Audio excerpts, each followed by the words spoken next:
Gusto nyo marinig? Ha, mga kaibigan, si Apo Ronnie. O ito, ha, paririnig natin sa inyo. Kung sa darating na panahon ay merong tatagbong kapangalan ko, abay hindi ko anak yan. Sapagkat yung aking anak matagal nang namatay dun sa London. Sample pa lang yon. Gusto nyo pa ng isa pa? Ito, isa pa sa ipagtatapat ko sa inyo. Nagkaroon ng pagbabanta sa akin. Yung mga yan. Kasi nga, galit na sa akin yung mga loyalista.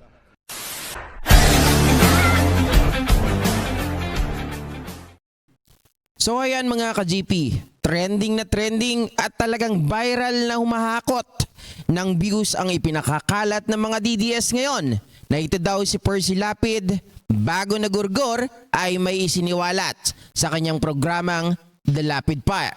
Na isang tape recording na itong si Pangulong Macoy ay nagsalita patungkol kay PBBM na matagal lang namatay sa London. Pinalalabas din ng mga DDS, ito daw ang dahilan kaya ipinagurgor itong si Percy Lapid. Panoorin nyo mga ka-GP ang buong video kung paano nila paikutin at magpakalat ng fake news para may divert na ang Marcos ngayon ay hindi ang tunay na anak ni First Lady Imelda at Pangulong Macoy. At para hindi mabunyag ang lihim na ito ay isang dahilan para ipagurgor ang komentaristang si Percy Lapid. Okay, hi guys! Welcome back ulit sa aking YouTube channel, Nets and Vlog. So, ito na nga po guys, no, itong si Percy Lapid ay may isiniwalat pala siya sa kanyang YouTube channel bago po siya nagurgur. Sa katunayan, ipinarinig po niya itong voice tape na ito sa kanyang YouTube channel patungkol po kung paano tayo binudol daw di umano ng mga Marcos simula pa noon.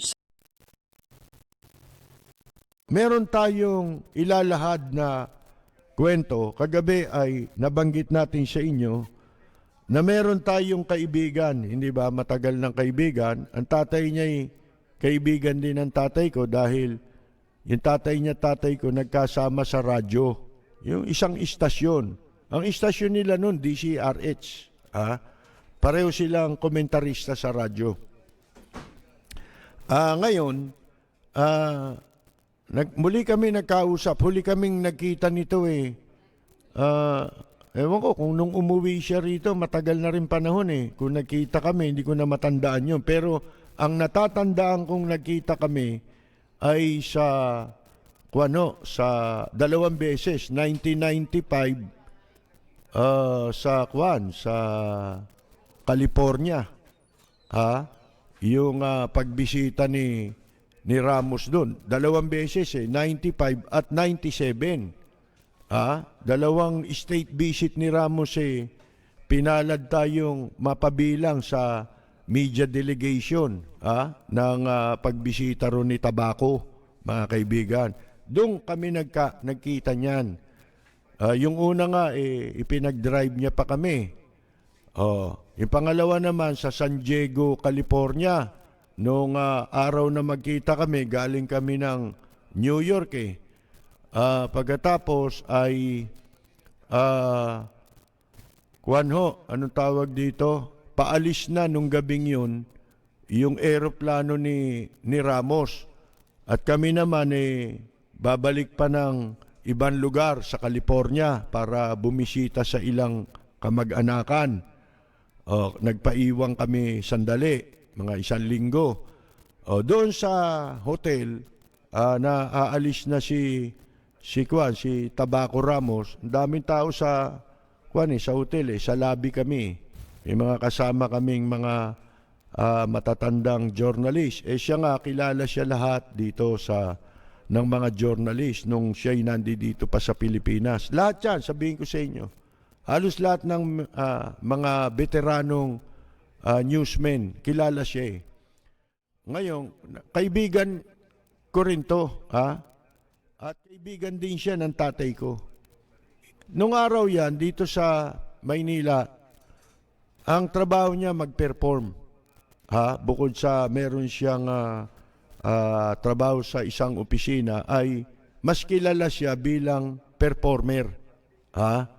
Alam nyo, ang trabaho niya yung mag-impersonate Ha? Yan, mula sa tatay niya, katulad din ng tatay ko, siya nga nagsabi, yung tatay mo, tsaka yung tatay ko, mga ano yan mga talagang diehard supporter ni Marcos yan di ba? Taga Marcos, mga kaibigan. So ngayon, ang laki ng hinanakit nitong taong ito dahil sa kabila ng kanyang mga ginawang sakripisyo, pagsuporta dyan sa pamilya na yan, nagawa nilang lukohin ito.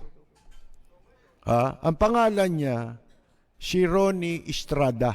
Pag may kilala kayong matandang, yung kilala na mga newsmen, veterano, tanungin niyo si Ronnie Estrada kung hindi totoo, kung hindi nila kilala. Kilala nila yan. Katunayan, yung mga nagbabakasyon sa Amerika, yung iba dyan, tinatawagan pa siya. Di ba? Kumakanta rin yan ang pangalan niya ay Ronnie Estrada. At hindi lang si Marcos ang presidente na nakakakilala sa kanya. Pakita mo nga yung lumang litrato. Ito'y kuha, 1979. Ayan siya, habang kinakamayan niya si Marcos. Ngayon, ito'y litrato, 1979. Yung nasa tabi niya, nasa gitna nila ni Marcos, tsuhin niya yan, mga kaibigan. Alam niyo ba kung bakit sila nandyan? Kung di ako nagkakamali, yan courtesy call nung taong nasa gitna nila. Mga kaibigan. Yung taong yun pala, yung kanyang tsuhin, ang pangalan niya ni Victor Bayaban, iyan pala ay sumagip kay Marcos. Nung si Marcos sundalo pa. Si Marcos pala, merong pangyayari na nalunod yan sa sinasakyan niyang bangka. May kasama siyang ang pangalan ni Rabal. Rabal. Di ko alam kung si General Rabal yun, mga kaibigan. Pero ito'y gera ito Sundalo si Marcos. Sa Matnog, Sorsogon nangyari ito, mga kaibigan. At yun nga, dahil nailigtas niya si Marcos, kaya siya pinatawag ni Marcos, sapagkat itong si Ronnie, dahil nga sa maraming kilala sa media yan, dahil yung tatay niya ay nasa media rin, ipinalathala niya yung istoryang yan sa Manila Bulletin, mga kaibigan. Kaya nabasa ni Marcos yung istorya at naalala niya. Kaya inimbita niya itong tao sa Malacanang. Pero wala naman, ganun lang Ngayon, ang masakit dito, yung sinapit na panloloko nitong si Ronnie Estrada kay Imelda Marcos. Ito kwento para malaman ninyo kung gaano kaanimal ito mga Romualdez at yang pamilya Marcos. Ito yung lihim na panloloko ni na Imelda at ni Ambassador Babes Romualdez. Tandaan nyo, itong Babes Romualdez, ito yung ito yung ambassador ngayon sa Washington na itinalaga ni Presidente Digongyo. Pero sa kwento nitong si Ronnie Estrada, ito babasahin lamang natin ang kanyang salaysay. Itong si Jose Manuel Babes Romualdez na Philippine Ambassador sa United States. Dinouble cross nito si Ronnie Estrada.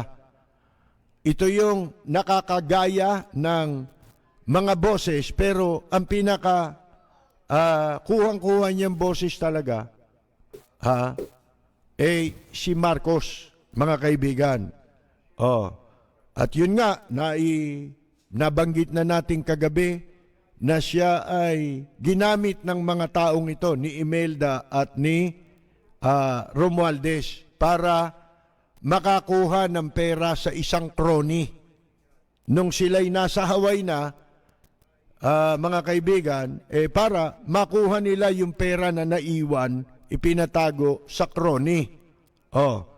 Nung si Marcos ay umalis sa Malacanang, nung EDSA Revolution 1986, si Marcos ay merong ipinatagong nalalabing bilyon-bilyong piso na salapi, na naiwan bilang campaign funds ng KBL. Yan yung partido nila, di ba? Kidlat, Bando, Bagyo, Lindol. Yan, KBL. Sa isang crony. Sino ito? Si Manda Elizalde, may-ari ng DCRH, na ang tinatayang naiwan dito na halaga ng pera ay 50 bilyong piso hanggang 100 bilyong piso. At nung si Marcos ay nasa Hawaii na, mga kaibigan, lahat ng kilosan, lahat ng kanilang kilos at yung kanilang mga aktibidad sa loob ng kanilang tinitirahang mansyon, nakamonitor yun hindi ba? Kaya nga nung araw, laging nakasilip doon ito si Buddy Gomez. Mga kaibigan, yung naging press-secretary, di ba? Half brother nitong gustong magsip-sip kay Digong nyo na federalismo, yung si Bobby Brillante, tsaka yung si Daki wala na Paredes, di ba? Mga kaibigan. Ngayon, nung nasa Hawaii na nga, dahil nakamonitor sila sa FBI, di ba? May mga device na nakakabit, lahat yung bahay nila, pati telepono, lahat, pati communication lines, papunta sa kanilang mga crony, matutunton. Halimbawa, tatawag, pati yung mga crony, lahat, nakabag ang mga telepono niyan. Ngayon, kaya putol ang kanilang komunikasyon. Siyempre, yung mga crony matatakot, di ba? Kaya pinutol na nila yung pakikipag-ugnayan kay Marcos. Dahil si Marcos ay nagpaplano ng kudeta labang kay Presidente Cory Aquino, para patalsikin. At siya ay humihingi ng pera sa mga naiwan niyang crony dito. Ang naging problema ni Marcos ay dito kay Manda Elizalde, kung paano nila matatawagan si Manda Elizalde sa Maynila para utusan na i-transfer yung pera at maipamahagi sa mga loyalistang general dito sa Pilipinas. Ngayon, ito nangyari. Sa isang okasyon, dito na pumapasok yung si Ronnie Estrada na nakakagaya ng boses ni Marcos. Sa isang okasyon, maluhong okasyon sa Hawaii, birthday daw ito ni Marcos, kung hindi ito 1987, 1988. Isang pagtitipon ng mga loyalistang supporter mula sa iba't ibang estado ng Amerika ang dumalo doon para magbigay ng moral support kay Marcos, di ba? Ganon nakinabang sa kanya mga taong ito. Ngayon, doon sa entertainment portion, may programa Si Ronnie Estrada ay isa sa mga nag-perform. Sa harap ng mga bisita, nandun si Marcos. Alam niyo namang may sakit na si Marcos noon, di ba? Ngayon, dahil yun ng boses ni Marcos ang kanyang nagagaya. Nung siya ay mag-perform, abay, humanga ang lahat. Napahanga ni Ronnie Estrada ang lahat ng tao ron. At nagsigawan daw ng Marcos pa rin dahil nagsasalita siya, boses ni Marcos kaya pati si Marcos napahanga niya. Napasaya niya si Marcos, napabilib niya. At kinongratulate siya ni Marcos. Ang sabi pa sa kanya raw ni Marcos, Mr. Estrada, ang advice sa akin ng aking doktor, huwag akong makikipagkamay kahit kanino. Iwasan kong makipagkamay dahil ako ay madali ng masalina ng impeksyon. Pero kinamayan siya ni Marcos at sinabi raw sa kanya na hindi niya ako makapaniwala na makukuha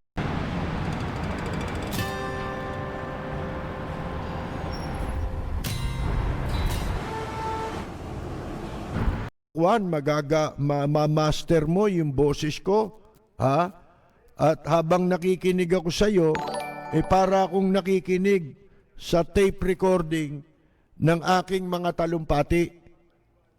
Mga kaibigan. At doon na, mga kaibigan, itong si Imelda Marcos at itong ambassador ngayon na manluloko na si Jose Manuel Babes Romualdez, nagkaroon ng ideya na pwede nilang magamit ang talent nitong si Ronnie Estrada gamit ang boses ni Marcos upang matawagan nila si Manda Elizalde na magdeposito ng pera sa HKG. Ito tandaan nyo HKG Shanghai Bank. Inchik na inchik ang bangko kasi pag ibang bangko nakamonitor ng ng FBI mga kaibigan. Ngayon itong si Babes Romualdez, Ambassador Babes Romualdez, tumawag sa sekretary ni Manda Elizalde dito sa Maynila, nasa Amerika sila. At nagpakilala siyang itong si Babes Romualdez con artist mga kaibigan Nagpanggap siya na siya ay si Captain Villa, isang aide ni Marcos doon sa Hawaii. At itong pagtawag na ito, naganap ito sa opisina nitong si Babes Romualdez sa Foster City, California. Para hindi sila matunton ng FBI. Ngayon, itong si Babes Romualdez, pinangakuan niya si Ronnie Estrada ng reward. Na bibigyan siya ng $15 million bilang talent fee. Dahil doon sa kanyang boses na gagamitin para magpakilalang siya si Marcos dito kay Manda Elizalde. Pero ang malungkot, kahit 5 duling, hindi po tinupad yung ipinangako sa kanya. Dinouble cross siya, ginancho ni Imelda at ni Babes Romualdez, mga kaibigan. Si Marcos daw noon, bedridden na, pero alam ni Marcos ang ginawang panloloko kay Ronnie Estrada. Ngayon, natawag niyang karma raw yung nangyari dahil sa ginawa sa kanya, yung natalo si Bongbong Marcos sa vice presidency. Hindi lang sa vice president. Nung unang umuwi sila rito, kumandidato na yan, senador, talo yan katunayan mga panahon na yun nakakausap ko pa si Imelda mga kaibigan Ito ngayong nakarma sila, si Imelda naman, may mga sakit na rin ngayon, di ba? Ilang beses nang nagmuntikanan niya, balita ko Ilang taon pa nakakaraan, hindi pa na nagkakaroon ng eleksyon. Mga 2014, nasa lubong ko yung si Ding Diaz dyan sa isang food chain, nakasabay ko, nilapitan pa ako eh. Wala na yata ito doon kay Imelda eh. Sabi niya, hindi ba nabalitaan, sinanayaan niya eh, montik na. Dinala raw sa China. Paano? Hindi na sila makapunta sa Amerika eh. Wanted sila ron eh. May kaso silang dapat harapin doon eh. Mga kaibigan eh. Ngayon, itong si Romualdez, nasabi niya, pagkatapos nung ginawa nila, nakabili ng mga mansion sa Batangas. Meron itong resort sa Batangas, sa Punta Fuego Resort sa Nasugbu, Batangas. Mga kaibigan, nakabili na rin ito ng publishing house. Sariling publication. At sa Dasma, Makati siya nakatira, ayon kay Ronnie. Alam ba ninyo na itong biglang pagyaman nitong si Babes Romualdez na napatira bigla sa Makati, sa Dasmariñas Village sa Makati, ipinagtaka raw ito ng mag-asawang sina Greggy Araneta at Irene. Ipinagtaka nila kung bakit biglang naging multimillionaire. Yun pala ay sila ni Imelda ang magkakutsaba sa panloloko sa kanya kay Ronnie Estrada. Pagkatapos daw nilang mayari yung project kay Manda Elizalde, October 1988, sinabi niya raw kay Babes Romualdez, uuwi ako sa Pilipinas ng December, October yung naging project nila. At sinabi niya na December 23, uwi siya ng Pilipinas, 1988. Dahil sabi niya, nandun pa yung pamilya ko.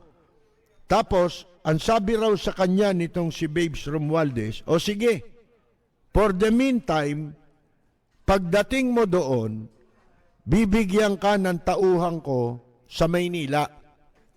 Bibigyan ka pansamantala ng 500,000 pesos. Medyo malaki na yun, 88 Ako nga bihira ako makahawak ng 10,000 nung mga panahon na yun mga kaibigan. Ngayon, bibigyan daw siya ng 500,000 pesos. Ginamit na siya, nakuha na nila yung bilyon dito kay, bilyon kay Manda Elizalde. Panggastos at pamasko mo. Ngayon, sabi raw nitong Babes Romualdez, ito ang telepono ng sekretary ko sa Makati. Alam mo, sabi niya rito, pagdating ko sa Maynila, tumawag agad ako mula sa airport, sa numero na ibinigay niya. Walang sumasagot. Sinubukan ko the following day. Wala pa rin.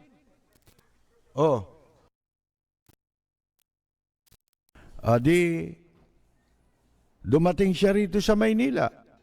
Sa airport pa lang, tumawag na si Ronnie Estrada sa ibinigay na numero nitong si Babes Romualdez na di umano'y numero ng sekretarya niya, pero nung tawagan niya, walang sumasagot, mga kaibigan. Ngayon, nung walang sumasagot, sinubukan niya ulit, sumunod na araw. The next day, mga kaibigan, ay tumawag siya ulit. Pero, wala ring, wala ring sumasagot. Tama ba yun? Teka, sandali hinahanap ko, nawala ito yung kwento niya, salaysay niya ito Pagkatapos po, mga kaibigan, walang sumasagot. The whole week, tawag siya ng tawag. Buong linggo, tumatawag siya. Wala pa rin. Doon niya na naisip na naswindle na siya, mga kaibigan. Kaya pagbalik niya sa Amerika noong January 1989, sa San Francisco pa lang, tinawagan niya lahat ang contact number nitong si Babes Romualdez sa bahay, lahat. Yung bahay dun sa Amerika. Disconnected lahat. Kaya nasabi niya sa sarili niya raw Diyos ko, bakit po ito ginawa nila sa akin? Matapos akong makatulong sa kanila. Pero September 1989, namatay na si Marcos, mga kaibigan. Mga kaibigan, kanina nakita ninyo yung litrato, nakasama yung tsuhin, mga kaibigan. Pero ito daw si Marcos, ayon kay Ronnie, talagang walang walang utang na loob. Ito yung pamilya. Ang pamilyang Marcos ay walang utang na loob. Natatandaan niya raw, sinabi ni Marcos sa kanilang courtesy call, doon sa kanyang tsuhin, yung kaninang yan, yung nasa litrato, pakita mo ulit. Nung sila'y nag-courtesy call, 1979 naman yan. Ang sabi raw ni Marcos, kung hindi sa taong ito, wala sanang Ferdinand Marcos of the Philippines. Kasi nabasa nga ni Marcos, kaya sila pinatawag, di ba? Nalathala sa dyaryo kung paano siya iniligtas. Ang tawag pala dito si Mang Bitoy, noong World War II. World War II pala nangyari yun, sa Matnog, Sorsogon. Ngayon, yung pong voice tape, meron palang naitabing voice tape ni usapan nila nitong si Babes Romualdez at Ronnie Estrada tungkol doon sa ginawa nilang mission na yun para makuha ang pera kay Manda Elizalde na naiwan ni Marcos na estimated mula 50 to 100 billion pesos. Sipin ninyo, napakaraming pera na yun. Kaya ako, di ba, naipagtapat ko sa inyo na nung una, nagbo-broadcast ako dahil doon kami sa DCME. Marcos. Hindi ko alam na ito palang grupo ng mga nagsasalita sa radyo, kaya ang dami nagsulputan nun Parang ngayon, di ba, parang mga troll. Nung araw, nagsulputan niya mga yan, nakasabayan namin sa istasyon ng DCME. Itong mga loyalist na ito, meron pa silang ibang istasyong ginagamit. Yung pala, binabayaran yan.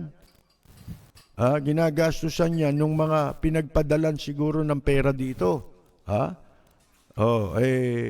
Sipin ninyo yan. Kaya isang araw, nakatanggap ako ng tawag doon kay Lito Gorospe. Ito, naging staff ni Bongbong Marcos ito, pero namatay na. Nung nasa Senado si Marcos, si Bongbong. Yung Lito Gorospe, kilalang broadcaster yun. At dati ay nag-ho-host yun nung before martial law ng programa sa telebisyon na entertainment show, yung Night Owl Dance Party. Pero nung panahon ni Marcos, nabigyan ng pwesto yan, mataas na pwesto kasi Ilocano si Utilio Gorospe, mga kaibigan. Kinontak ako niyan at nagkita kami sa isang lugar. Bingyan ako ng pera. Kung magkano yung amount na ibinabayad ko sa radyo, kasi nagbabayad ng programa ko yung tatay ko nagsisimula tayo, ilang taon pa lang tayo nun sa radyo. Ang tatay ko, imbes na siya magsalita, ako ang pinayagan na niyang magsalita sa radyo.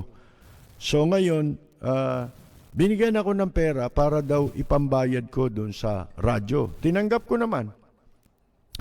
Nung lumaon-laon, nalaman ko na ang laki pala ng kinikita nila kapag ka ikaw ay napabilang sa listahan na binigyan ka ng tulong. Hindi ko na ho, hindi na kami nagkaroon ng contact.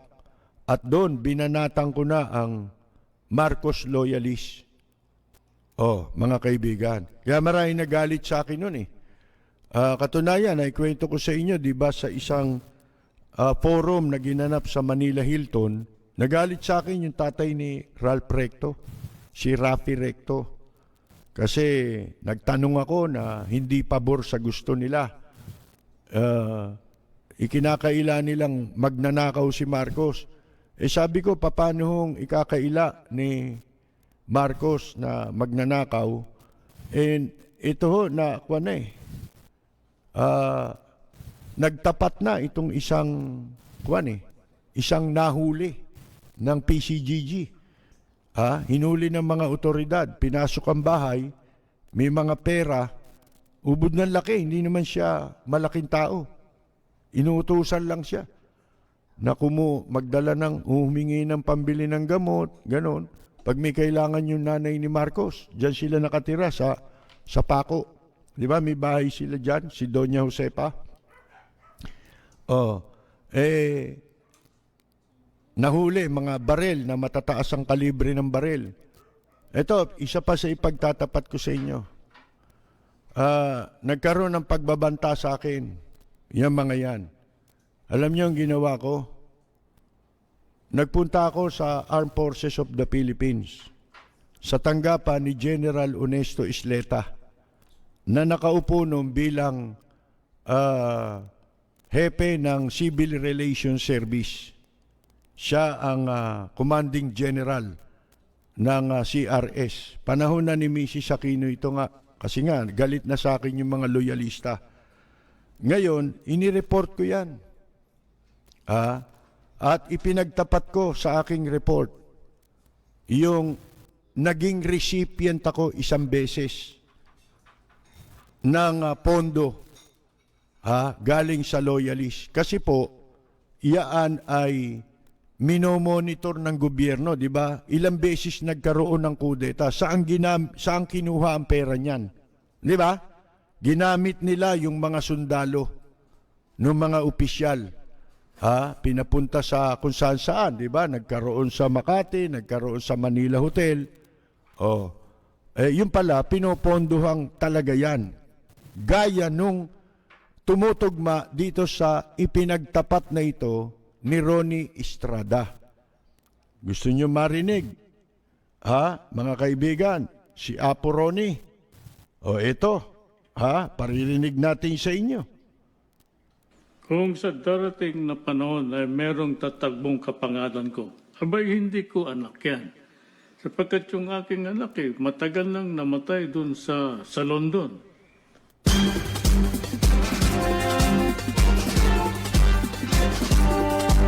Sample pa lang yun. Gusto nyo pa ng isa pa? Mga kaibigan, ito pa. Imelda, ang aking kahilingan ay ilibing ako sa libingan ng mga bayani at ipamahagi mo ang Swiss account sa mga naghihirap na mga Pilipino.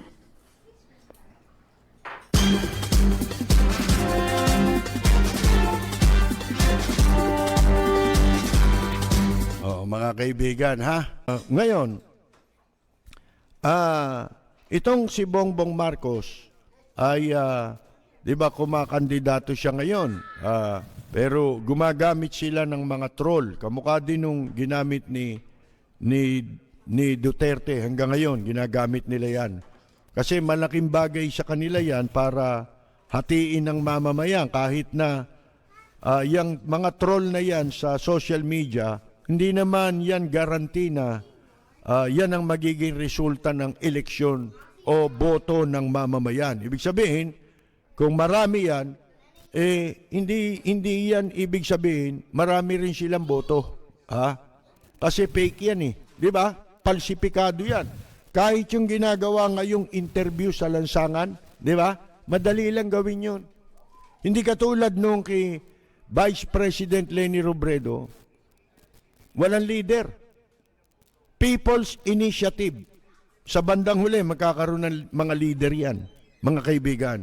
Lalabas yan. Kusa eh. Kusa na lumalabas ang tao. Kapag ka nabalitaan na merong ganon. Sa kagabi lang, in-announce natin sa Toronto, magkakaroon ng sa November 14, di ba? Ngayon, hindi na Toronto. Lahat ng lungsod ngayon sa Canada na merong Filipino community, sasabay sila ng kanilang motorcade. Mga kaibigan,